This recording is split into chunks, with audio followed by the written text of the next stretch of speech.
अब पापों को अब धोने का ये वक्त निराला आया है।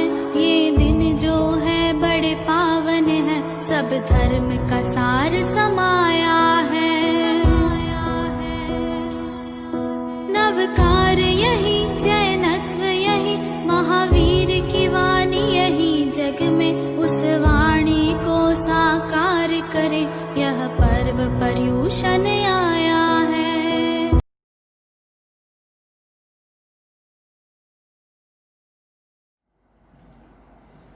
मंगलम भगवान वीरो, मंगलम गौतमो गणी, मंगलम कुंद कुंदाद्यो, जैन धर्मोस्तु मंगलम।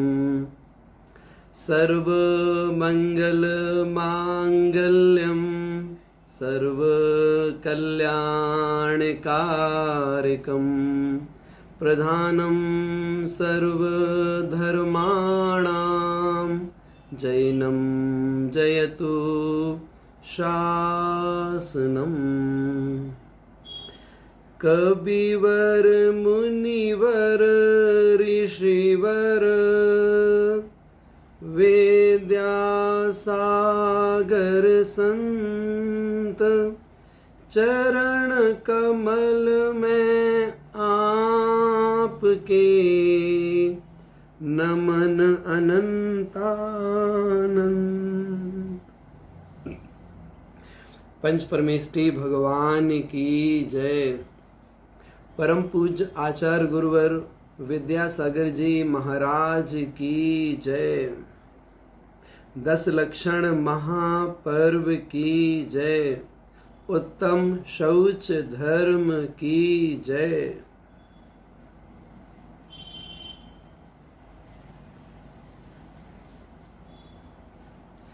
परम पवित्र 10 लक्षण पर्व, जिसका आज चौथा दिन। आज के दिन हम सभी लोग उत्तम शौच धर्म को लेकर के धर्म की बात सुनते हैं। यह जो शुचिता है, ये पवित्रता कहलाती है। और यह पवित्रता 2 प्रकार से कही जाती है। एक तो आत्मा की पवित्रता है और दूसरी शरीर की पवित्रता है। तो जो उत्तम शौच धर्म है, आत्मा की पवित्रता को लेकर के विषय का प्रतिपादन किया करता है। अर्थात जो हमारे अंदर में प्रकर्ष प्राप्त लोभ है, तो प्रकर्ष प्राप्त लोभ की निवृत्ति का नाम उत्तम शौच धर्म है। ये इस धर्म की परिभाषा में बताया जाता है कि शुचेर भावः शौचः, अर्थात जो पवित्रता का भाव है वह ही शुचिता कहलाती है। हम देखें, यह जो पवित्रता है हमारे जीवन में कैसे आती है, तो जैसे जैसे इच्छाएं कम होती चली जाती हैं, वैसे वैसे हमारे जीवन में यह पवित्रता बढ़ती चली जाती है। कहा गया है, वांछा के समुद्र में बैठा हुआ मनुष्य महादरिद्र कहलाता है।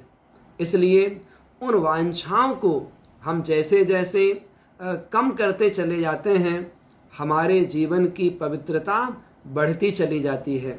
एक स्वस्थ जीवन जीने के लिए कहा जाता है, अपनी आवश्यकताओं को सीमित करो और परिस्थितियों में तालमेल बैठाओ। यदि हम स्त्री और पुरुष दोनों की अपेक्षा से बात करें, तो एक के लिए है कि अपनी आवश्यकताओं को सीमित करो। अर्थात जो पुरुष वर्ग है, अपनी आवश्यकताओं को वो धीरे धीरे सीमित करें, और जो महिला वर्ग है उनके लिए परिस्थितियों में तालमेल बैठाएं।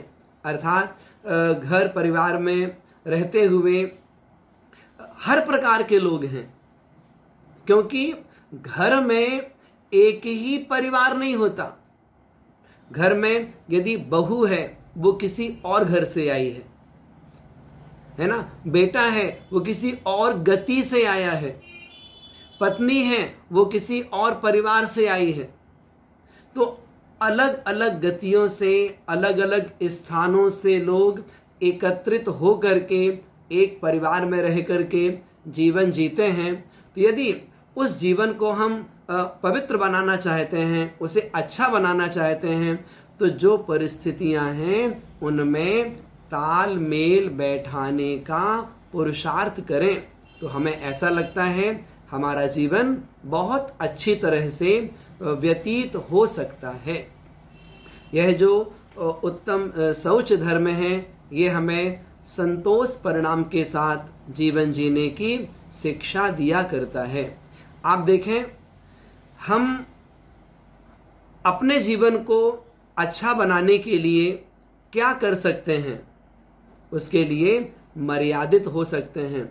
वो मर्यादा वस्त्रों की हो सकती है, वो मर्यादा इंद्रिय विषयों की हो सकती है, वह जो मर्यादा है भोजन की हो सकती है, वह मर्यादा है हम इस देश से, इस स्थान से और बाहर कहीं नहीं जाएंगे, हमारी कहीं बाहर जाने की इच्छा नहीं है, मर्यादा उसकी भी हो सकती है। हम अब इतने लोगों से मिलेंगे, अब व्यर्थ में हमें और लोगों से नहीं मिलना है, हम इन पापों का, इन कषाय भावों का हम त्याग करते हैं। तो अपनी मर्यादा हम अपना जीवन अच्छा बनाने के लिए स्वयं ही कर सकते हैं। इसमें दूसरा कोई हमारे लिए सहभागी नहीं बनता है। इसलिए यह जो पवित्रता का धर्म है, यह धर्म हमें आत्म कल्याण में आगे बढ़ाने की प्रेरणा देता है। हम सिद्धांत की अपेक्षा से जब बात करते हैं तो कहते हैं जो शौच धर्म है इसका जो विपरीत है वह लोभ कसाय होती है, और लोभ कसाय सबसे अंत में जाती है। जो सिद्धांत का अध्ययन करते हैं वो इस बात को जानते हैं कि यह जो लोभ कसाय है पहले गुण स्थान से लेकर के 10वें गुण स्थान तक निरंतर निरंतर चलती रहती है। अगर हम उस लोभ पर विजय प्राप्त करना चाहते हैं तो बुद्धि पूर्वक त्याग के मार्ग में जो आगे बढ़ता है वो ही वास्तव में लोभ को छोड़ सकता है। अन्यथा संसार कैसा है, जैसे जैसे लाभ बढ़ता है वैसे वैसे लोभ बढ़ता चला जाता है, और जैसे जैसे लोभ बढ़ता चला जाता है वैसे वैसे जो हमारी इच्छाएं हैं और सांसारिक विषय भोग हैं उनको एकत्रित करने का मन होता है। एक बार आदरणीय बैरणा जी ने कहा था कि जिसको कम आता है वह कमाता है, जिसको कम आता है वह कमाता है। अर्थात किसी ने 5 लाख कमाए तो कहता है 5 लाख कमाए नहीं, 5 लाख कम आए, अभी और चाहिए है। उसने और कमा लिया, 10 लाख कमाए नहीं, 10 लाख कम आए। आप सोचिएगा कि हमारी जो इच्छाएं हैं दिन पे दिन बढ़ती चली जाती हैं, उम्र बढ़ती है और साथ साथ में इच्छाएं भी बढ़ती चली जाती हैं। अगर हम उन इच्छाओं पर विजय प्राप्त करना चाहते हैं तो वो विजय प्राप्त करना हमारे अपने मन की स्थिरता के आधार पर ही हो सकता है। आप देखो, आचार्य पूज्यपाद महाराज ने इष्टोपदेश में एक कारिका लिखी। वो क्या लिखते हैं कि दुर्जयेन सुरक्षेण नस्वरेण धनादिना स्वस्थम मन्यो जनः कोपी ज्वरवानिब सर्पिषा। अर्थात दुह अर्जयेन, जिसका अर्जन करना, किसका अर्जन करना, धन आदि और पंचेंद्री के विषय भोग इनका अर्जन करना बहुत बहुत बहुत मुश्किल से होता है। इसलिए दुरर्जयेन, जिसका अर्जन करना बहुत कठिनाई से होता है, और यदि अर्जन कर लिया, एकत्रित कर लिया, बहुत सारी संपत्ति जोड़ ली, तो असुरक्षेण, उसकी सुरक्षा करना मुश्किल होता है। सुरक्षा भी कर ली, लेकिन धीरे धीरे ये सारी चीजें नश्वरेण, नष्ट हो जाती हैं। कौन? धनादिना। तो ऐसे धन आदि के द्वारा स्वस्थम मन्यो, जो व्यक्ति अपने आप को स्वस्थ मानता है कि ये सारी चीज मेरे पास रहेगी, ये सारी चीज मेरे पास रहेगी, तो मैं स्वस्थ हो जाऊंगा, ये सारी, इस प्रकार से आचार्य पूज्यपाद महाराज ने अंत में कहा, ज्वरवानिव सर्पिसा, अर्थात ज्वरवान, ज्वरवान कोई बीमार है, कोई रोगी है, वह रोगी व्यक्ति इस प्रकार से कहे सर्पिसा, अर्थात घी पी करके कोई ज्वरवान व्यक्ति कहे मैं तो स्वस्थ हो गया, तो जैसे घी पीकर कोई स्वस्थ नहीं हो सकता है, उसी प्रकार से ये जो बहिरंग पंचेंद्री विषय भोग हैं, इनको भोग करके कोई अपने आप को स्वस्थ माने तो वह स्वस्थ नहीं हो सकता है। इस प्रकार से यह जो प्रकर्ष प्राप्त लोभ है, इस लोभ को अपने जीवन से धीरे धीरे कम करने का पुरुषार्थ करना, यही वास्तव में हमारे जीवन का एक आत्मिक लक्ष्य बनना चाहिए। क्षुल्लक ध्यान सागर जी महाराज ने बहुत सुंदर 4 पंक्तियां लिखी हैं। वो क्या कहते हैं कि आशा तिल तिल बढ़ती जाए, आयु घटती जाए, काया निस दिन जर्जर होवे, माया बढ़ती जाए, आज सरीखा मंगल अवसर, कल आवे ना आवे, किधर जिंदगी के किस डग पर, क्या घटना घट जावे, क्या घटना घट जावे। क्या कह रहे हैं? लोभ कसाय क्या है, वो चीज हमें यहाँ से सीखने को मिलती है कि आशा तिल तिल बढ़ती जाए। आशा मतलब जो अपने भविष्य की जो हम प्लानिंग करते हैं, जो हम चाहत करते हैं, वो आशा कहलाती है। तो तिल तिल मतलब तिल के बराबर जो खाने का एक पदार्थ है, तो उसके बराबर आशा बढ़ती चली जाती है, और जो हमारा आयु कर्म है, वो आयु कर्म धीरे धीरे घटता चला जाता है। काया निस दिन जर्जर होवे, काया मतलब शरीर, उम्र बढ़ती है, हमारा जो शरीर है वो धीरे धीरे जर्जर होता चला जाता है, और माया बढ़ती जाए, माया मतलब बाहरी वैभव बढ़ता चला जाता है। उम्र बढ़ती है, वैभव बढ़ता चला जाता है, शरीर क्षीण होता जाता है। इसलिए आज सरीखा मंगल अवसर, उत्तम शौच धर्म का दिन है, तो आज सरीखा मंगल अवसर, कल आवे ना आवे, पता नहीं ऐसे परिणामों की विशुद्धि, ऐसी पवित्रता हमारे जीवन में आगे आएगी नहीं आएगी, आप कह नहीं सकते।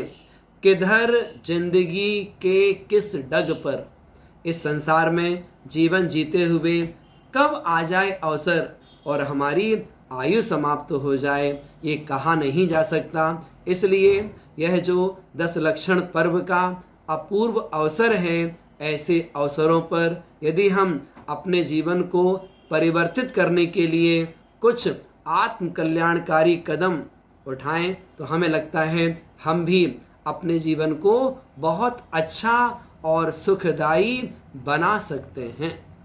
हम देखें एक बार की बात, भगवान महावीर स्वामी जी का समोसरण लगा हुआ था और उस समय गौतम स्वामी जी ने पूछा उनसे, एक प्रसंग देखो है और शिक्षाप्रद है।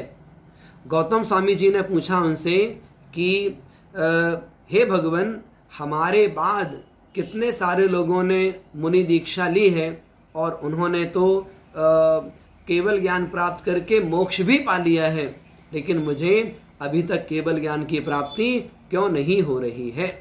उस समय भगवान महावीर स्वामी जी ने कहा कि देखो गौतम स्वामी, इस संसार में रोकने वाला यदि कोई है वह है राग भाव।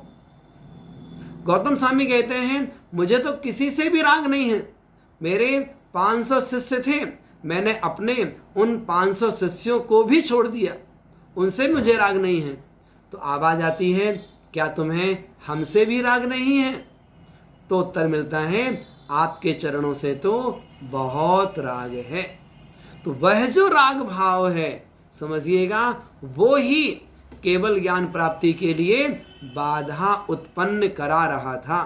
और आप देखो, जैसे ही भगवान महावीर स्वामी जी ने 4 अघातीय कर्मों का क्षय करके निर्वाण की प्राप्ति की, उसी समय उसी दिन सायंकाल को गौतम स्वामी जी ने भी केवल ज्ञान की प्राप्ति कर ली। ये क्या है? ये वह संस्कार है जो संस्कार संसार में रोके हुए था और उस संस्कार से बच करके जैसे ही बाहर आए वैसे ही उनके परिणाम अपने आत्मा में पूरी तरह से स्थिर हो गए और वह स्थिरता उनके लिए केवल ज्ञान प्राप्ति में कारण बन गई। घर परिवार में रहते हुए हम देखते हैं हमारे पास कितने प्रकार की सामग्रियां, वस्तुएं हैं जिनका कहो तो साल भर क्या, 2 साल क्या, 10 वर्षों तक भी कोई उपयोग ना होवे, उसके बावजूद भी अलमारियों में ऐसा ढेर सामान रखा रहता है। दीपावली का समय आता है, घर में सफाई होती है, अलमारियां साफ होती हैं, सारा सामान बाहर निकालते हैं, पहुंचते हैं और देखते हैं ये सामान फेंक देंगे, ये किसी काम का नहीं है, ये किसी काम का नहीं है। बहुत सारा सामान इकट्ठा कर लेंगे अलग करने के लिए, लेकिन सारी सफाई हो गई, क्या करना है? अरे रख तो दो सामान अंदर, शायद कभी किसी काम में आ जाए। वो सारा सामान पुनः यथास्थान रख दिया जाता है। मतलब क्या? मतलब ये हमारे पास से कोई चीज छूट नहीं पाती है। इस प्रकार का जो लोभ है किसके प्रति, कोई भी चीज हो, पंच इंद्रियों में किसी भी इंद्री से विषय संबंधी सामग्री हमारे पास में है तो वो सामग्री हमसे छूटती नहीं है। आप कपड़े देखो तो 500 जोड़ी कपड़े, साड़ियां देखो तो अलमारी खोलते हैं तो साड़ियां चरणों में पहले गिरती हैं, फिर जाकर के दूसरा काम होता है।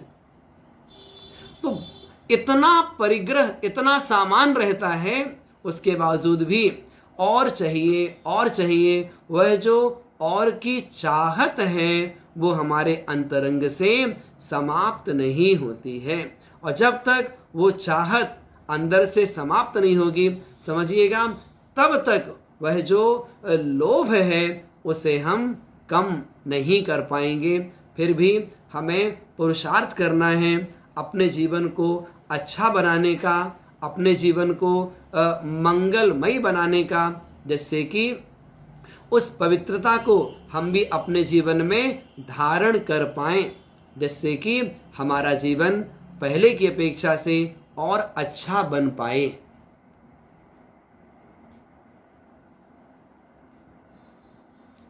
और देखते हैं यह जो लोभ कसाय है, यह लोभ कसाय अनंतानुबंधी रूप भी होती है। यह लोभ कसाय अप्रत्याख्यान रूप भी होती है, प्रत्याख्यान रूप भी होती है, संजुलन कसाय रूप भी होती है। जब यह जीव मिथ्याद गुण स्थान में रह करके अपना जीवन व्यतीत करता है उस समय इसका लोभ बहुत तीव्र होता है।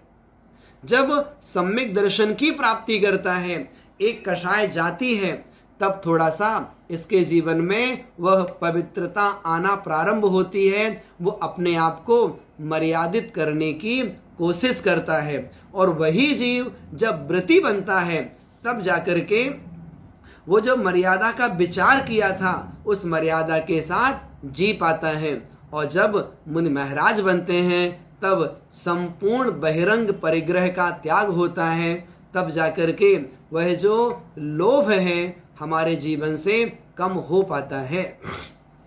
एक बार की बात, एक मुनि महाराज जी ने एक बहुत मार्मिक और अच्छा उदाहरण दिया। उन्होंने कहा, ये जो मेरी मनुष्य पर्याय है, मेरी मनुष्य पर्याय कल्प वृक्ष के समान है और इस कल्प वृक्ष के समान अपनी मनुष्य पर्याय को हम सफल कैसे बना सकते हैं। उन्होंने बहुत अच्छा उदाहरण दिया।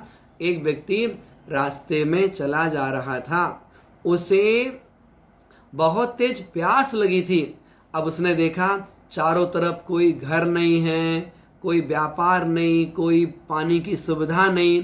फिर भी चलते चलते देखता है सामने उसे एक वृक्ष दिखाई दिया। कोई बात नहीं, उस वृक्ष की छांव में वह बैठ जाता है। बैठ करके उसने अपने मन में इच्छा ही की है। क्या इच्छा की है? कि अगर मुझे पीने को पानी मिल जाए तो मैं तृप्त हो जाऊंगा।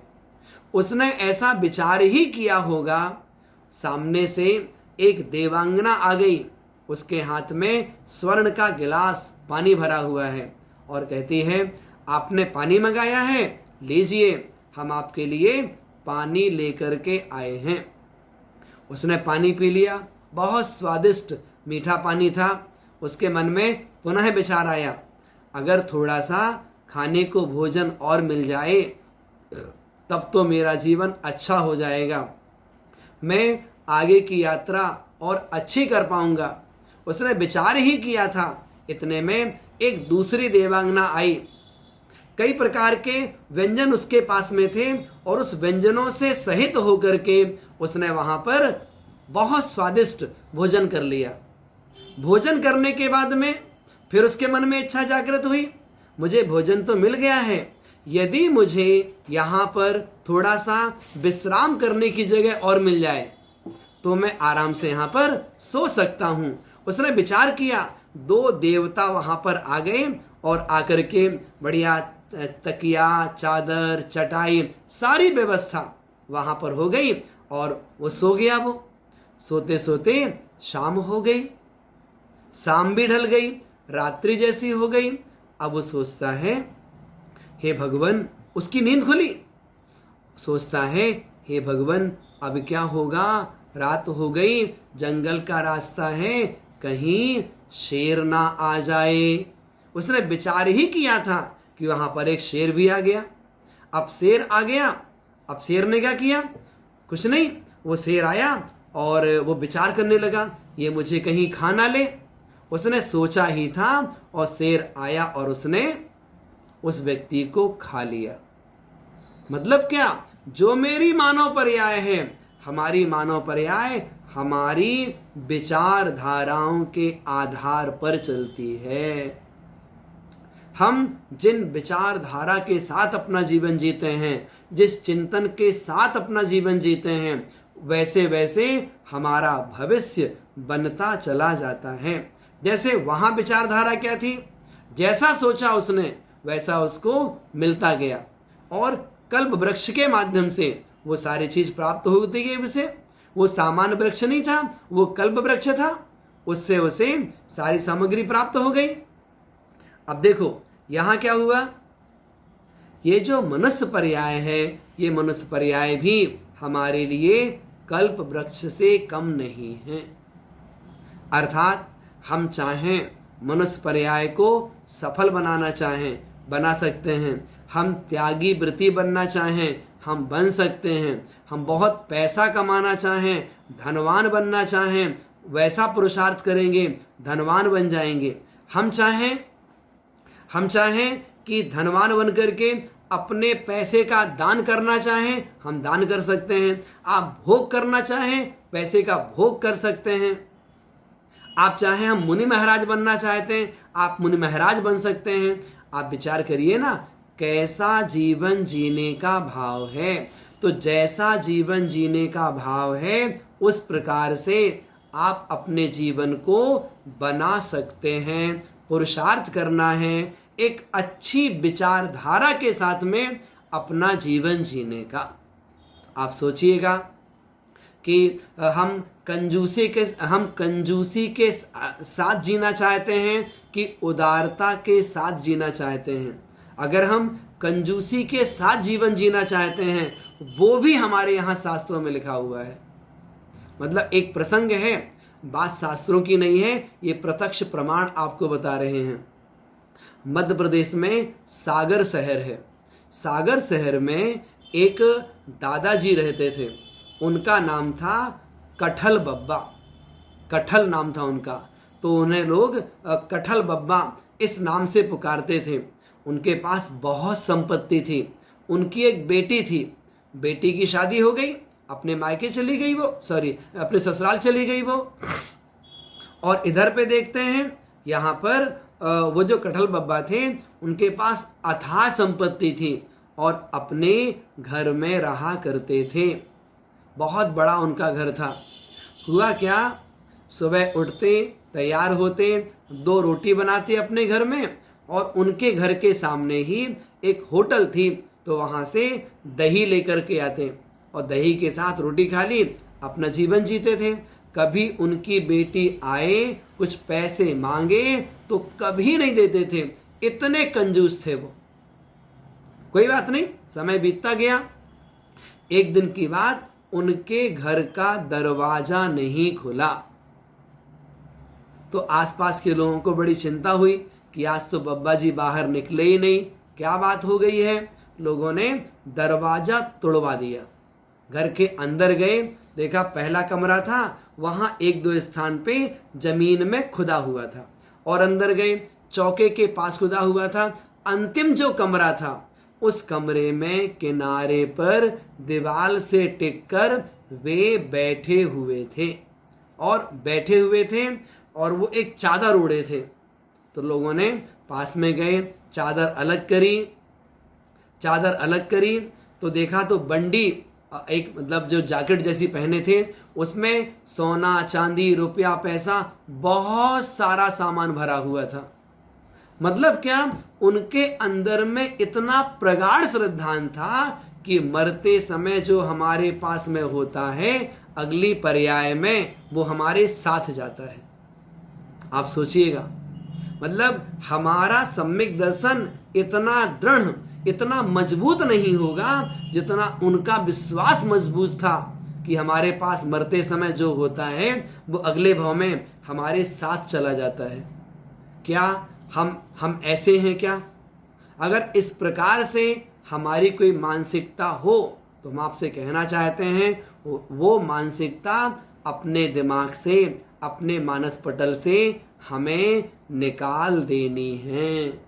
हमें अपने जीवन को बहुत अच्छा सात्विक तरीके से अपना जीवन हमें व्यतीत करना है। तो जो उत्तम शौच धर्म है, ये आत्मा की पवित्रता का धर्म है, और आत्मा की पवित्रता बिना निमित्तों का त्याग किए नहीं आती है। और वो निमित्त क्या है? तो सबसे पहले बात आती है रसना इंद्री को लेकर के, अर्थात हमारी जो इच्छाएं भोजन के प्रति हैं, आहार के प्रति जो हमारी इच्छाएं हैं, आप उन इच्छाओं को सबसे पहले देखिए कि हम सारे दिन में कितने बार भोजन करने की इच्छा करते हैं, कितने बार हम खाने पीने के लिए तैयार रहते हैं, पहली बात। दूसरी बात, हम अपने घर पे रह करके घर का बना हुआ शुद्ध भोजन करते हैं, या फिर हमारे अंदर में बाहर के बने हुए पदार्थों की खाने पीने की लालसा होती है। अगर वह लालसा है तो वह लालसा भी हमें धीरे धीरे कम करने का पुरुषार्थ करना चाहिए। अपने घर पर ही जो सात्विक भोजन बनता है, वो भोजन करके ही हमें संतुष्टि के साथ अपना जीवन व्यतीत करना चाहिए। कहीं ना कहीं वह जो भोजन की इच्छा है उसके कारण से हमारे जीवन में और भी प्रकार की गृद्धताएं बढ़ती हैं। तो यदि हम उसको सात्विक रखेंगे तो और दूसरे प्रकार की इच्छाएं भी धीरे धीरे कम की जा सकती हैं। पहली चीज। दूसरे प्रकार से हम विचार करते हैं कि और क्या चीज है जो हम कम कर सकते हैं। वो दूसरी चीज है वो हमारा पहनावा, वहां भी विचार करना चाहिए, वह भी सात्विक होना चाहिए। आप देखिएगा इस संसार में अनेक प्रकार से विवाद होते हैं और वो विवाद ज्यादा से ज्यादा हम देखते हैं तो सारे विवाद की जड़ लोभ कसाय ही होती है, इच्छाएं ही होती हैं, राग भाव ही होता है, जिसके कारण से इस संसार में अनेक अनेक प्रकार के झगड़े देखे जाते हैं। आप देखो भरत बाहुबली स्वामी जी का युद्ध हुआ, युद्ध के पीछे कौन सा भाव? वो राग भाव ही था, अर्थात राज्य की इच्छा थी। इसी प्रकार से जो लक्ष्मण और रावण का युद्ध हुआ उसके पीछे भी कहीं ना कहीं एक वो राग भाव छिपा हुआ था। ऐसे करके कितने सारे उदाहरण हमें शास्त्रों में पढ़ने के लिए मिल जाते हैं। आपने सुना होगा कि 4 प्रकार की विचारधाराएं हैं। पहली विचारधारा चलती है जो मेरा है वह मेरा है और जो तेरा है वह भी मेरा है।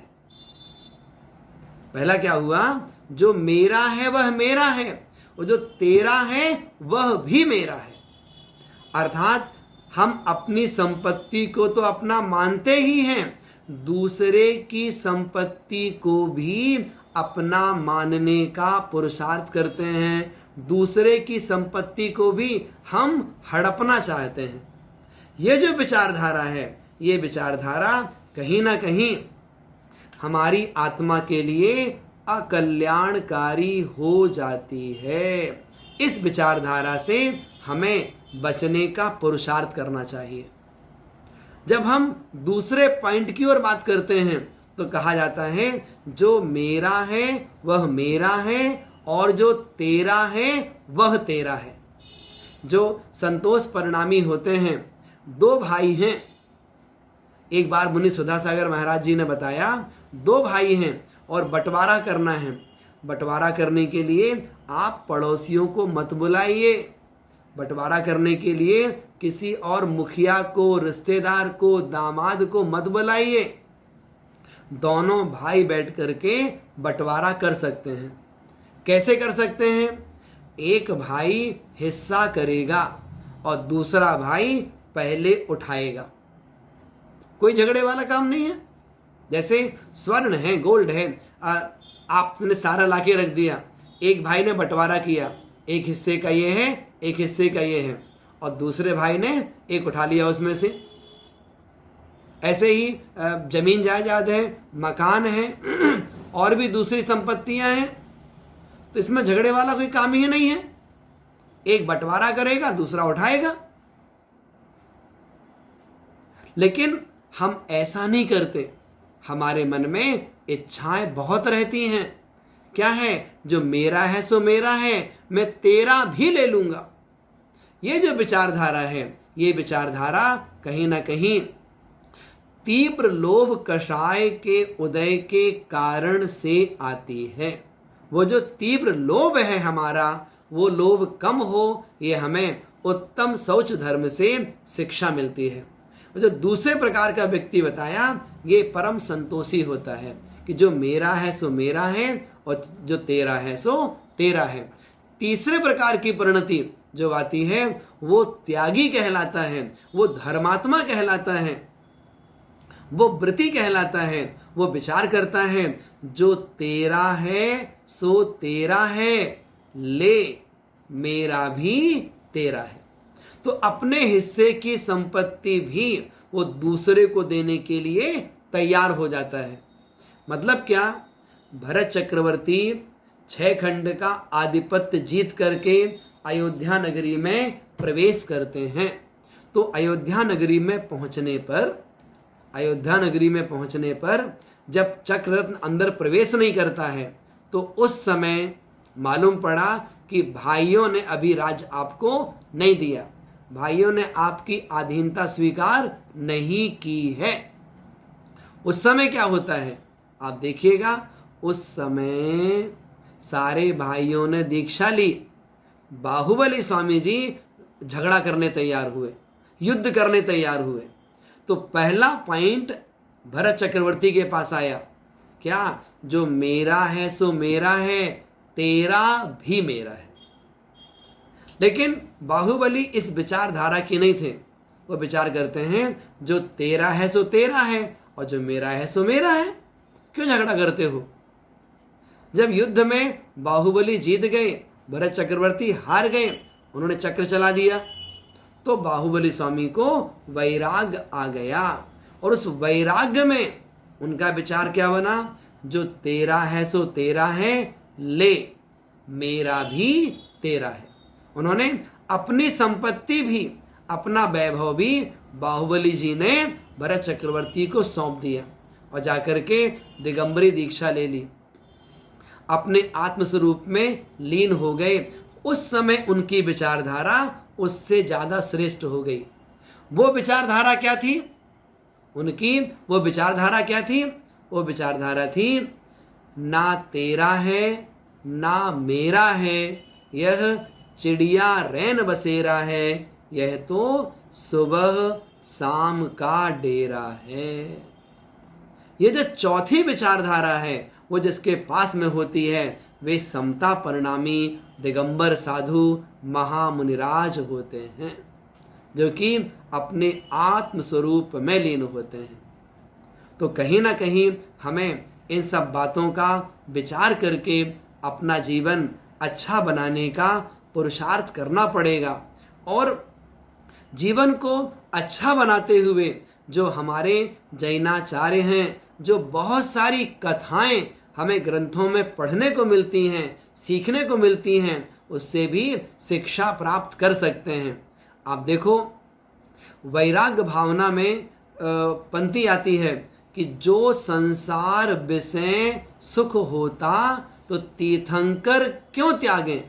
यदि संसार में सुख होता, पंचेंद्रिय विषयों में सुख होता, तो तीर्थंकर घर परिवार पंचेंद्रिय विषय का त्याग क्यों करते, अर्थात नहीं करते।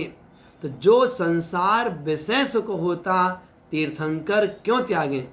मतलब ये चीज बहुत अच्छी तरह से हम सबके समझ में आती है कि वास्तव में संसार में सुख नहीं है, लेकिन राग के कारण से, कषाय भाव के कारण से, विपरीत मान्यताओं के कारण से अभी हमारे अंदर में वह वैराग्य भाव नहीं आता, हमारे अंदर में त्याग का भाव नहीं आ पाता है कि हम ये सारा कुछ छोड़ करके अपने जीवन को और अच्छा बना पाएं, कुछ त्याग के मार्ग में, कल्याण के मार्ग में हम आगे बढ़ जाएं।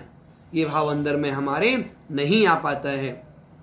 मतलब हम 12 भावना भी पढ़ते हैं तो उस 12 भावनाओं की पंक्तियों को भी हम कहो तो अलग प्रकार से पढ़ने लगे। क्या बोल देते हैं? दाम बिना निर्धन दुखी और तृष्णावश धनवान और 20 लाख की लॉटरी भेज दो भगवान। तो वहां पर जो शब्द प्रयोग है, हमारा शब्द प्रयोग भी बदल जाता है। तो जो आत्मा की पवित्रता है वो हमेशा त्याग से ही आएगी, और जो लोभ कसाय है वो लोभ कसाय हमारी जितनी जितनी कम होती चली जाएगी, समझिएगा उतना उतना हमारा जीवन और अच्छा बनता चला जाएगा। इसलिए जैनाचार्यों ने जो हमें धर्म का मार्ग बताया है उस मार्ग के प्रति समर्पित होकर के क्रम क्रम से हमें आगे बढ़ने का पुरुषार्थ करना चाहिए। यदि हम जो पुराने विद्वान हुए हैं उन विद्वानों को देखें तो उनके अंदर में बड़ी सरलता रहती थी, बड़ी सहजता रहती थी, और वो माँ जिनवाणी की भी मतलब बहुत सेवा करते थे, लेखन कार्य भी करते थे, पूजाएं भी लिखते थे, भगवान की भक्ति भी करते थे और बहुत पवित्रता के साथ में अपना जीवन जिया करते थे। हमें स्मरण आता है पंडित सदासुख दास जी का। कैसा उनका जीवन रहा, तो कहते हैं कि वो राज दरबार में बहुत अच्छी तरह से काम करते थे। कौन? पंडित सदासुख दास जी। और उन्हें 6 घंटे तक काम करना पड़ता था और 6 घंटे में काम करके अपने घर चले जाते थे, अपना धर्म ध्यान करते थे। और उन्हें उस जमाने में 15 रुपये मतलब 15 रुपये महीने का वेतन मिलता था। बात होगी अब ये 250-300 वर्ष पुरानी बात है। ये उन्हें उतना पैसा मिलता था जिससे घर परिवार बहुत अच्छी तरह से पल जाता था। उनकी सात्विकता को देखकर और उनके काम के प्रति लगन को देख करके जो दूसरे और दरबारी थे उनको बड़ी ईर्ष्या होती थी।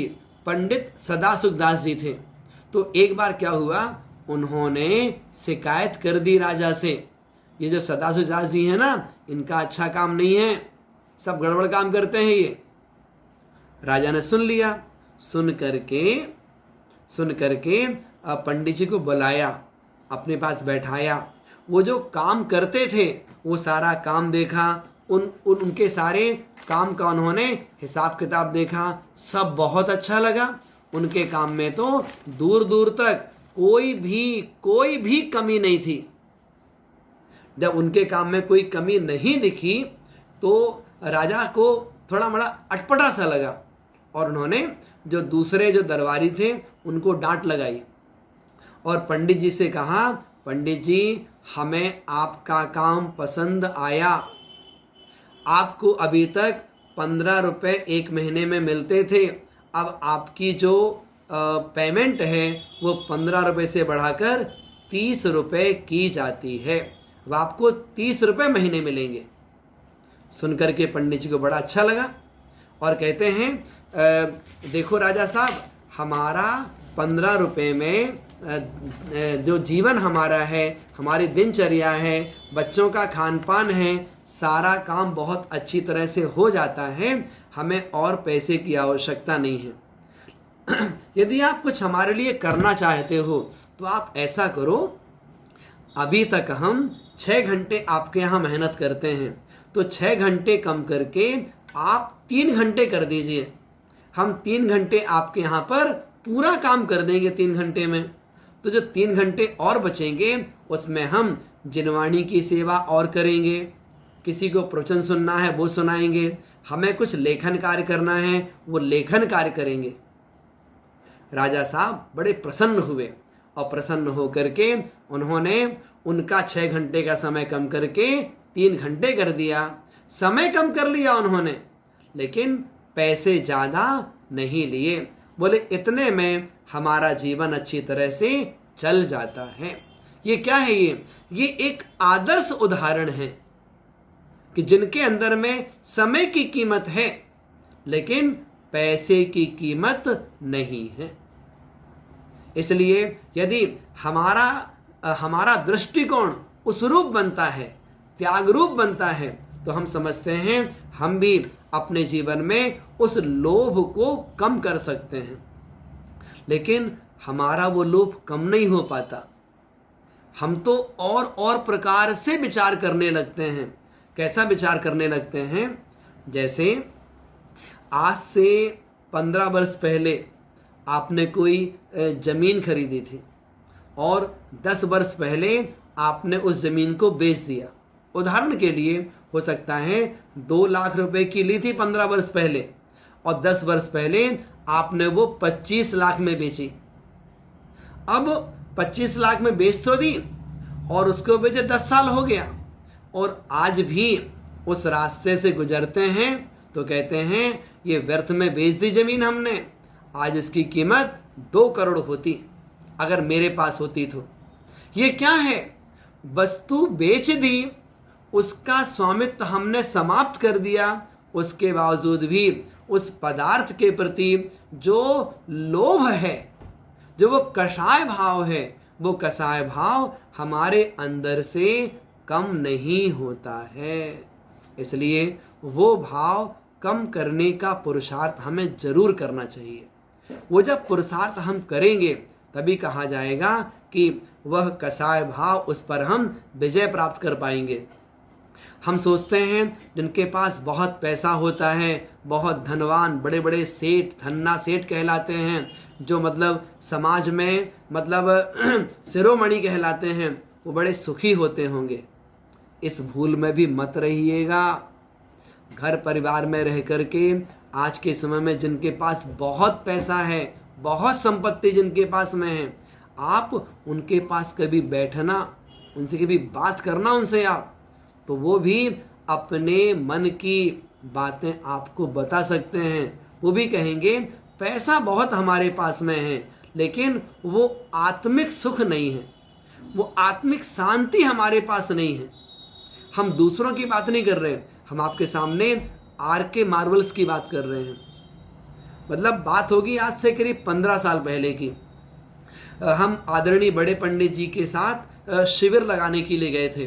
तो वहाँ पर आदरणीय बड़े पंडित जी को स्मरण करके एक बात और मन में आती है कि आदरणीय बड़े पंडित जी जो कि सांगानेर में रह करके जिन्होंने 25 वर्षों तक और संस्थान में अपनी सेवाएं दी हैं, और हम जैसे हजारों लोगों को जिन्होंने धर्म का ज्ञान दिया, धर्म का ज्ञान जिन्होंने पढ़ाया, सब कुछ समझाया और एक अच्छा मार्गदर्शन दिया, उनका भी अभी विगत कुछ दिन पहले आयु पूरी हुई और वो ड़मोकार मंत्र बोलते बोलते अपने प्राणों को समाप्त करके और यहाँ से दूसरी गति को प्राप्त हुए।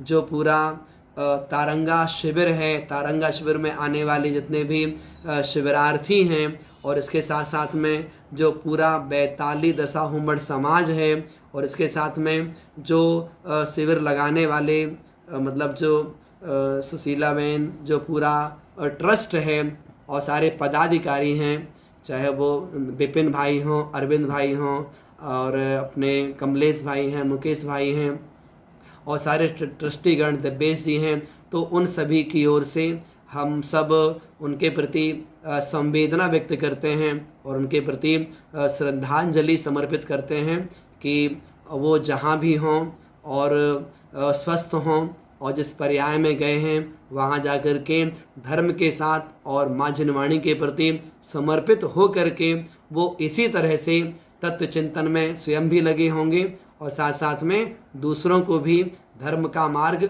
बता रहे होंगे।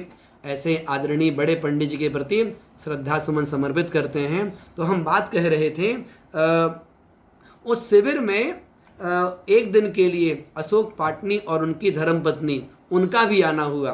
तो बैनड़ा जी साहब और उनकी धर्मपत्नी जो सुशीला पाटनी जी हैं, ये दोनों आपस में वार्तालाप कर रहे थे। तो वार्तालाप करते हुए बैनड़ा जी ने पूछा उनसे ये बताओ हमें कि आप पहले सुख शांति से रहते थे कि आज आप सुख शांति से रहते हैं। तो उनकी पत्नी के शब्द थे ये कि जब हमारे पास पैसे कम थे उस समय हम बड़े सुख शांति से रहते थे और इनका भी बहुत सारा समय मिलता था हमें। और जैसे जैसे पुण्य के योग से, गुरुओं के आशीर्वाद से वो संपत्ति हमारे पास बढ़ती गई, तो अंतरंग में जो वो आत्मिक संतुष्टि पहले रहती थी वो आत्मिक संतुष्टि अब नहीं रहती है। अब मन में कहीं ना कहीं संकल्प विकल्प चलते रहते हैं। कहीं ना कहीं अब जो वो अहंकार है वो अहंकार हमसे टकराता रहता है। इसलिए हम आपसे बात कहना चाहते हैं, बहुत धन होना, बहुत संपत्ति होना, बहुत वैभव होना, ये मत समझिएगा कि बहुत वैभव होगा तो हमारा जीवन बहुत अच्छा हो जाएगा। अगर इस प्रकार की कोई विपरीत मान्यता दिमाग में बैठी हो, उसे दिमाग से अलग कर दीजिएगा। जीवन कैसा होना चाहिए? जो हमारी आवश्यकताएं हैं, समय समय पर उन आवश्यकताओं की पूर्ति होती रहे। बहुत संपत्ति आएगी तो बहुत संपत्ति बहुत सारे विकल्पों को लेकर के आएगी। बहुत संपत्ति आएगी तो कई प्रकार के झगड़े लेकर के आएगी। जो दो भाई कम संपत्ति के समय एक साथ एक थाली में बैठकर भोजन करते हैं, जब पैसा कम होता है ना तो दोनों भाई एक थाली में बैठ के भोजन करते हैं। और जैसे जैसे वो संपत्ति बढ़ती चली जाती हैं, हमारे मानस पटल में एक दीवार खड़ी होती चली जाती है। कहीं ना कहीं वो जो हमारा अहंकार है, वो अहंकार हमारा बढ़ता चला जाता है। संपत्ति बढ़ती चली जाती है तो अपनों की दूरियां बढ़ती चली जाती हैं। अधिकतर इस प्रकार से इस संसार में विवाद की स्थितियां यदि बनती हैं तो वो स्थितियां मात्र संपत्ति के कारण से बनती हैं। इसलिए हम ये नहीं कहते हैं कि आपके पास पैसा नहीं होना चाहिए, ये नहीं कहते हैं कि आपको पैसा नहीं कमाना चाहिए। सब कुछ करिए, लेकिन हमारे मानस पटल के किसी कोने में ये बात भी अच्छी तरह से बैठी रहनी चाहिए कि भले हमारे पास संपत्ति है, लेकिन ये संपत्ति मुझे शांति प्रदान करा देगी, ऐसा नहीं है। क्योंकि शांति मन की चीज है, शांति बाहरी संपत्तियों से प्राप्त होने वाली चीज नहीं है। इसलिए घर परिवार में सुखमय जीवन जीना चाहते हैं तो उसके लिए जो वो प्रकर्ष प्राप्त लोभ कसाय है, उस लोभ कसाय को विद इंटेंशन अभिप्राय पूर्वक हमें धीरे धीरे कम करना चाहिए। और जीवन को अच्छा जीने के लिए एक बात और कही जाती है कि हमेशा अपने भूतकाल की समीक्षा करते रहिए और भविष्य के लिए आत्म कल्याणकारी योजनाएं बनाते रहिए। अगर ऐसा नहीं करेंगे, इससे विपरीत करेंगे, तो फिर क्या कहा जाएगा? हमारा जीवन कैसा बीतता है? हम भूतकाल की समीक्षाएं करते रहते हैं और आगामी योजनाएं बनाते रहते हैं। कौन सी? संसार संबंधी। तो संसार संबंधी जो हमारी योजनाएं बनती रहती हैं, वो सारी संसार संबंधी योजनाएं कहीं ना कहीं हमारे जीवन को और असंतुष्ट करने लगती हैं। तो असंतुष्टि हमारे जीवन में ना आए, संतुष्टि हमारे जीवन में क्रम क्रम से बढ़ती चली जाए, इस प्रकार का विचार हमें करना चाहिए। तो जब हम आत्मा की पवित्रता की बात करते हैं तो वह वास्तविकता में उत्तम शौच धर्म कहलाता है। और दूसरी ओर पवित्रता की अपेक्षा से शरीर को लेकर के भी आचार्यों ने बात की है कि शरीर की पवित्रता होनी चाहिए। तो शरीर की पवित्रता कहाँ तक कार्यकारी है, शरीर की पवित्रता किस रूप होती है, अगर आप इसका विचार करें तो शरीर की पवित्रता, जैसे आपको मंदिर जाना है तो स्नान करना होगा, वो शरीर की पवित्रता शरीर की शुद्धि के लिए है। लेकिन हम सोचें कि हम गंगा नदी में स्नान करके आएंगे और मेरा शरीर पवित्र हो जाएगा और उसके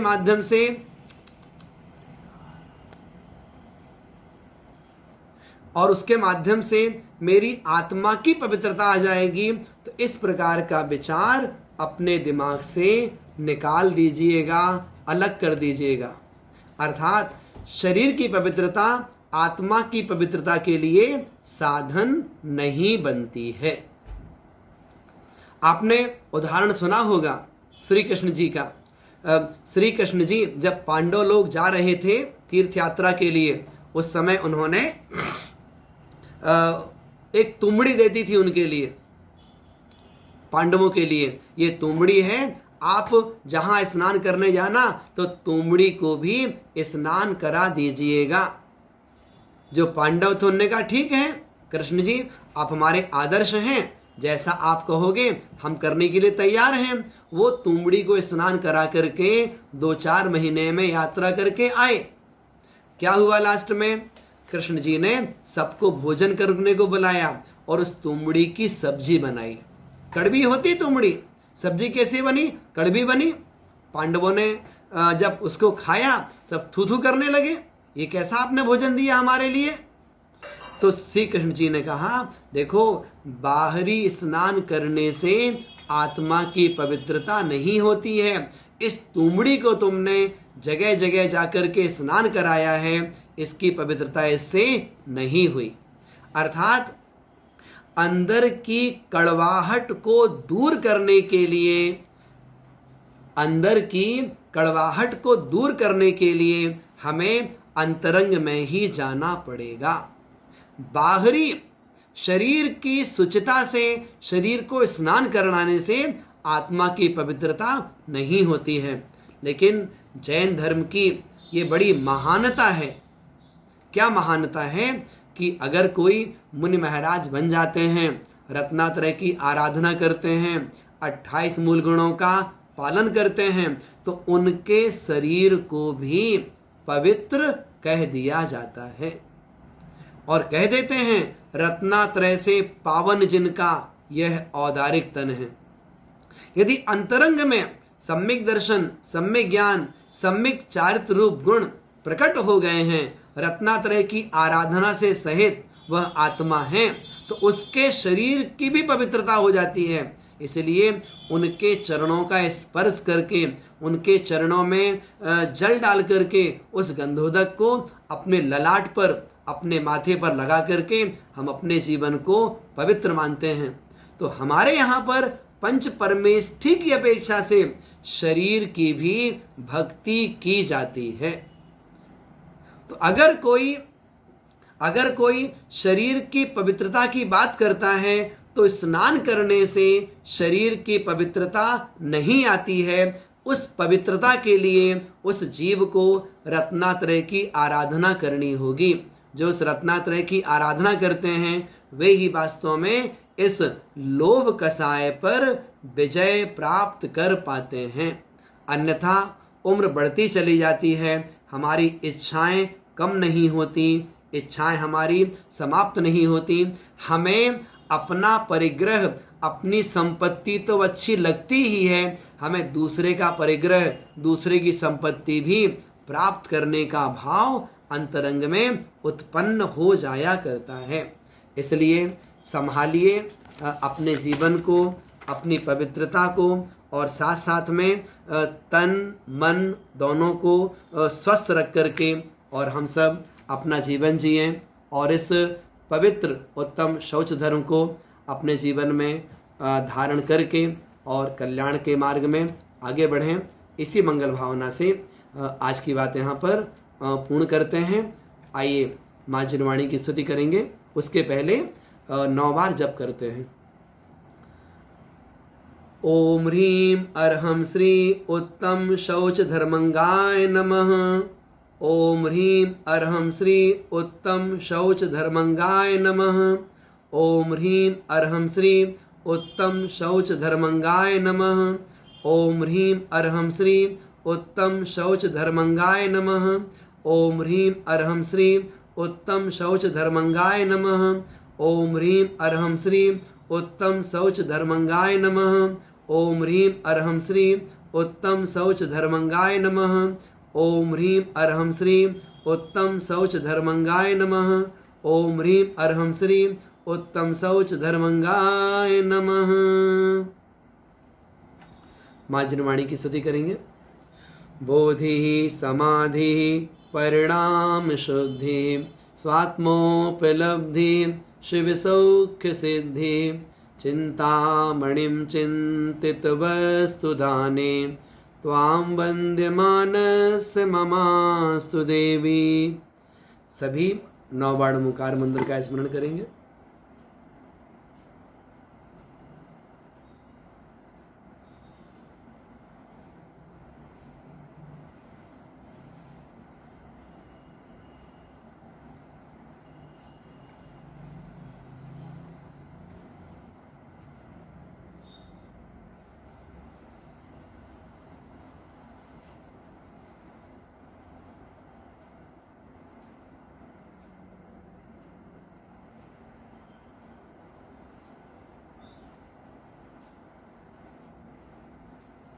द्वादशांग जनवाणी माता की जय।